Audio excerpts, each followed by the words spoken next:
நீ நான் காதல் சீரியல்ல நம்ம முரளி ரொம்பவுமே நல்லவன், உதவி பண்ணக்கூடியவன் அப்படின்னு நிரூபிக்கிறதுக்கோசரம் பணத்தை எடுத்துக்கிட்டு வந்து இங்கே அபியோட அப்பா சிவராமன் கிட்ட கொடுக்க வராப்புல. அப்போ உடனே இதெல்லாம் வேணாம் தம்பி அப்படின்னு சிவராமன் சொல்கிறாப்புல.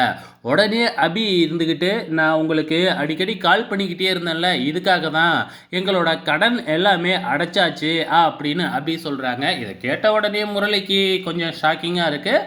அதுக்கப்புறம் எப்படி கடனை அடைச்சோம் அப்படிங்கிறத வந்து பார்த்திங்கன்னா அபியோட அத்தை சொல்லிடுறாங்க. இருந்தாலும் இந்த பணத்தை நீங்களே வச்சுக்கிட்டு உங்கள் வியாபாரத்தை பெருக்குங்க அப்படின்னு முரளி கொடுக்குறாரு. ஆனால் அதை அவங்க வாங்க மறுத்துடுறாங்க. அதுக்கப்புறம் அப்படியே லைட்டாக வெளியே வர்ற முரளி வெளியில் நிற்கிற நம்ம ராகவ் ஆகாஷை பார்த்துட்டு அதிர்ச்சி அடைகிறாரு. எங்கேயோ வெளியில் டூர் ட்ரிப்பு போகிறேன்னு சொல்லிட்டு இங்கே தான் சுற்றிக்கிட்டு இருக்காங்களா அப்படின்னு சொல்லிட்டு வந்து பார்த்திங்கன்னா குடுகுடுன்னு உள்ளார ஓடி போய் அபிக்கிட்ட வந்து அவங்க 2 பேரும் இங்கே என்ன பண்ணுறாங்க அப்படின்னு சொல்லி கேட்கும் பொழுது, நான் தான் ஏற்கனவே உங்ககிட்ட ஃபோனில் சொன்னனே அப்படின்னு அபி சொல்கிறாங்க.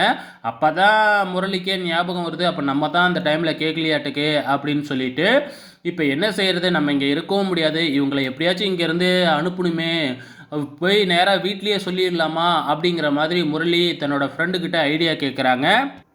அதுக்கு நீ இப்போ போய் வந்து பார்த்திங்கன்னா அங்கே சொன்ன அப்படின்னா கண்டிப்பாக அவங்க இங்கே வருவாங்க. இங்கே வந்தால் பிரச்சனை அப்படியே தலைகீழாக மாறுறதுக்கு கூட வாய்ப்பு இருக்குது. ஏற்கனவே வந்து பார்த்திங்கன்னா அணு வந்து இப்போ ஆகாஷை விரும்புகிறா அப்படிங்கிற விஷயம் தெரியுது.